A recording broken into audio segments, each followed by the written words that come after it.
How to make your ex fall deeply in love with you again without using any tricks.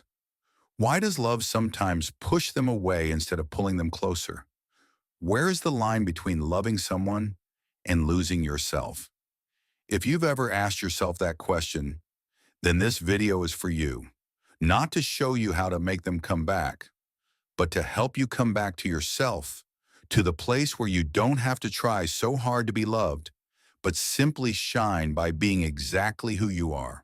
Because if you're trying to hold on to someone through outward actions, sweet messages, being agreeable, or constantly doing everything just right for them, then what you're holding on to is just temporary satisfaction, a fleeting sense of connection. Have you ever felt like the more you love someone, the farther they drift away? You've tried texting them every morning, wishing them good night every evening. You listen.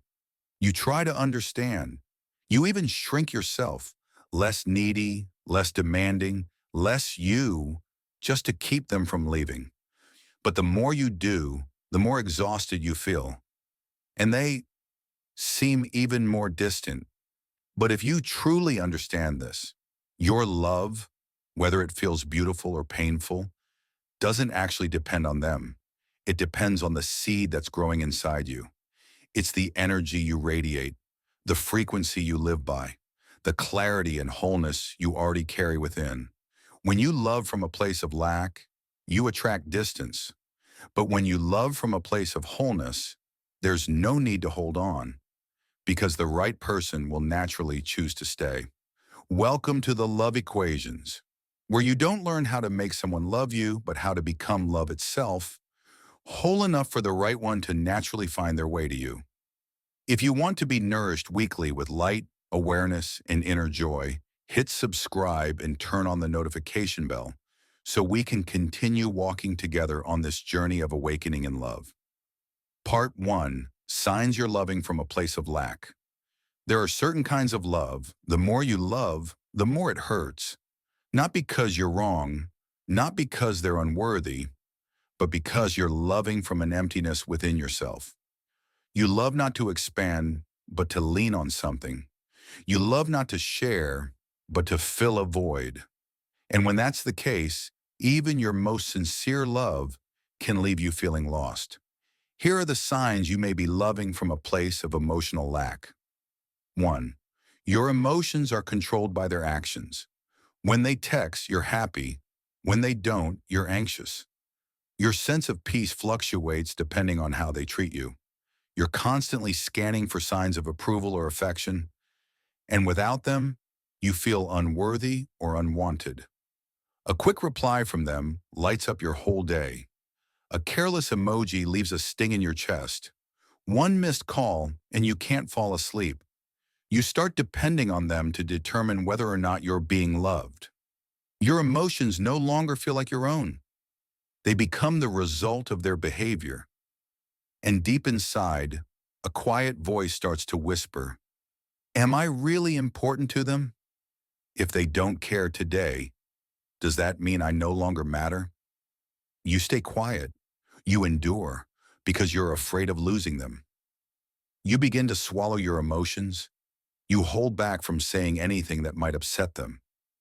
You don't ask for anything, not even the smallest thing for yourself. You become overly forgiving, but not because you're generous. It's because you're scared. Scared that one honest comment might push them away.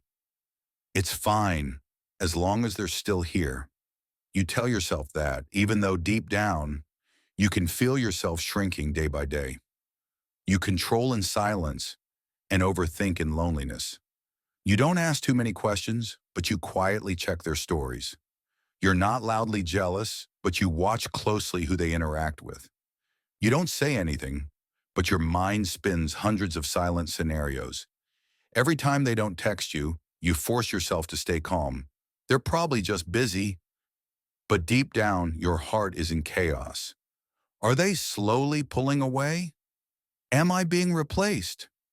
You fear losing them more than you truly love them. Here's a painful but eye-opening truth. You're not really in love with them anymore. You're just afraid of losing them. Because if they leave, you no longer know who you are. There's nothing left to anchor your sense of self-worth. You fear being alone on the weekend. You fear eating by yourself. You fear a birthday no one remembers. And you cling to love, not because that person is truly special, but because you haven't yet learned how to feel special within yourself. Love born from lack is always exhausting because it isn't the shared fullness of two whole people. It's one person chasing, trying to fill a void within themselves through someone else. Part 2. The frequency you radiate determines whether they stay or leave. Some relationships begin beautifully. Everything flows with ease. A simple glance, a soft hug, a random text is enough to warm both hearts. But over time, you still love just the same, maybe even more. Yet they begin to change. They're no longer as attentive. They stop listening. They don't want to touch you like they used to. You feel confused. You feel hurt. You ask yourself, what did I do wrong? Or have they stopped loving me? But the truth is, they didn't betray you. They may not have even stopped loving you. What happened is this. The frequencies between you have started to misalign. Humans are like living magnets. We emit energy every day through our thoughts, feelings, words, and actions. And that energy forms a vibrational frequency, invisible yet unmistakably felt by those around us. When you first fell in love, you were joyful, excited, and natural. You radiated the frequency of joy, freedom, wholeness, and they felt it and were drawn to it. But as love gradually turned into the fear of loss, you began to love with anxiety, control, doubt, and lack. You're no longer the one who is loved. You become the one who needs to be loved. And the frequency you're now sending out is, I'm not enough. Please make me feel like I am. The other person, if they lack self-awareness, won't know how to connect with that frequency. And instinctively, they'll begin to pull away, grow distant, and go silent. Not because they're cruel, but because your wavelengths no longer align. Think of it like this. Two people are like two streams of water. When flowing at the same frequency, even without words, they feel peace. But when one person starts to suppress and tighten up, the flow gets redirected.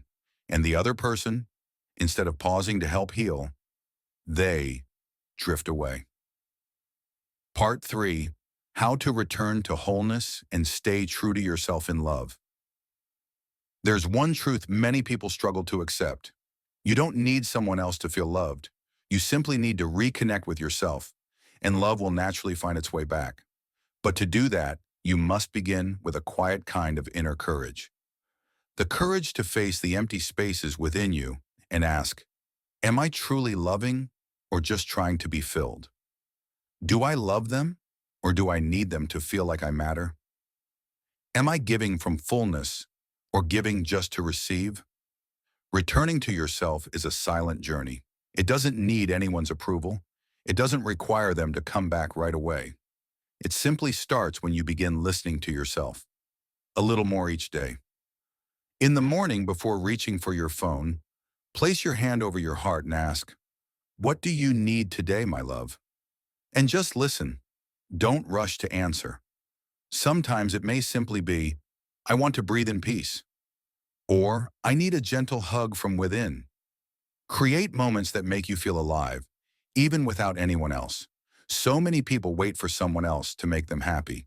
They wait for birthdays to receive gifts, wait for the weekend to be taken out, wait for a message just to feel important again. But you can try becoming that person for yourself. Book a date with yourself at your favorite cafe. Play your favorite music and write a letter to your own heart. Send yourself flowers with a note that says, thank you for staying, even when others didn't. Wholeness isn't about perfection. It's about clarity. A person who is truly whole isn't always cheerful, strong, or independent. They too have moments of vulnerability, uncertainty, and longing. But they know where they stand and choose not to lose themselves just to keep someone else. They don't need anyone to prove they are worthy. They don't wait for a message to feel like they matter today. They don't compromise their values out of fear of being left behind. Part 4. The energy of wholeness. Attract without chasing. True love doesn't come when you try hard to be loved. It arrives when you no longer need love in order to feel that you are enough. Wholeness, the most magnetic frequency in love. When you are whole, you don't emit the signal, I need you to feel worthy. Instead, your energy says, I am already myself, complete, clear, present. And if you'd like to walk this path with me, you're more than welcome. That's not arrogance, it's inner peace, a kind of grounded energy that invites others to come closer, without pressure, without neediness. For example, what does a whole person look like? On their birthday, they don't wait for others to remember in order to feel joy. They buy themselves a gift and thank their heart for making it through another year. On the weekend, they don't need to be surrounded by people to avoid loneliness. They brew tea, read, take a walk, and they feel joy in solitude, not emptiness. In love, they don't demand, you have to text me every morning. You must care for me like you used to. They say, you're free to be yourself, and I'll keep listening to my heart to know what feels right for me. Wholeness carries a mysterious magnetism. You don't say a word, yet they feel it. With you, I can breathe easier. I feel calm and I want to come closer. No pressure, no demands, no love performance to fulfill daily. And strangely enough, it's exactly when you stop trying to hold on that they feel most drawn to stay. Wholehearted love is a love between two people who don't need each other, but choose each other every single day.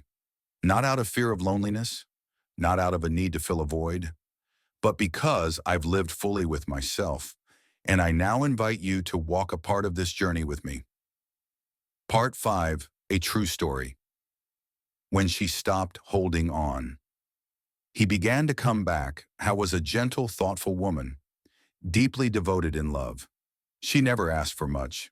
She wasn't jealous without reason, but the more she loved, the more she felt like she was slowly disappearing. Every morning she was the one to text first. Every weekend she was the one asking, shall we meet up? She feared silence.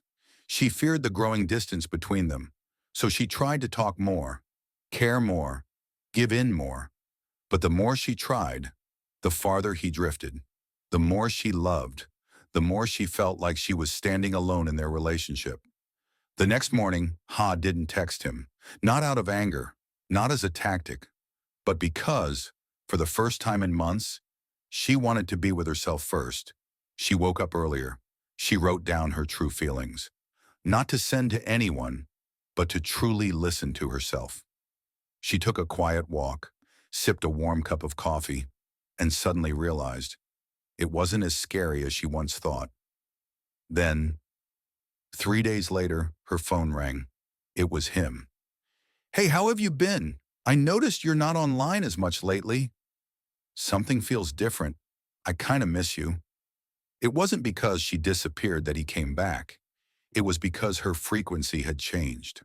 From a girl who once radiated, please love me so I can feel enough, she became a woman whose energy now said, I am already enough, and I choose to live in alignment with that truth.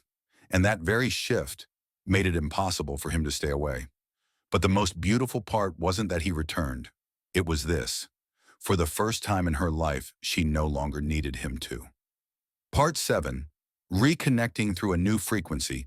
They return, or someone better will arrive. When you become whole from within, you no longer need someone else to feel worthy. And it's precisely in that moment that true love begins to be invited in. Maybe they will come back, not because you begged, but because they feel the shift in your frequency. You are no longer someone who needs to be loved, but someone who is living as love itself. Or perhaps someone new, someone more aligned, will find their way to you because you've stopped emitting the signal of lack.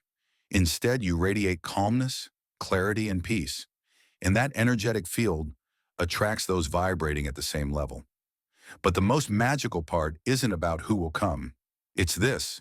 You are no longer abandoning yourself. You have returned.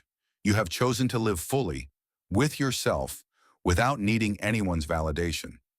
If today you find yourself walking this path, remember this: you're heading in the right direction, and you are worthy of a love that comes from light, not from lack. Subscribe to the Love Equations so that each week you receive a gentle reminder. Love doesn't need to be begged for. It flows when you are whole. Have you ever loved someone deeply only to feel them drifting further away? Have you tried silence, care, holding on, yet nothing seems to bring them back? This video will help you realize you don't have to beg for love. You simply need to return to yourself and love from fullness. In this video, you'll discover why the more you love, the more they may pull away, how your energy frequency directly impacts your relationship, how to become magnetic without changing your essence, 3 daily rituals to reconnect with love from within, and how, when you're whole, they'll either come back or someone better will arrive.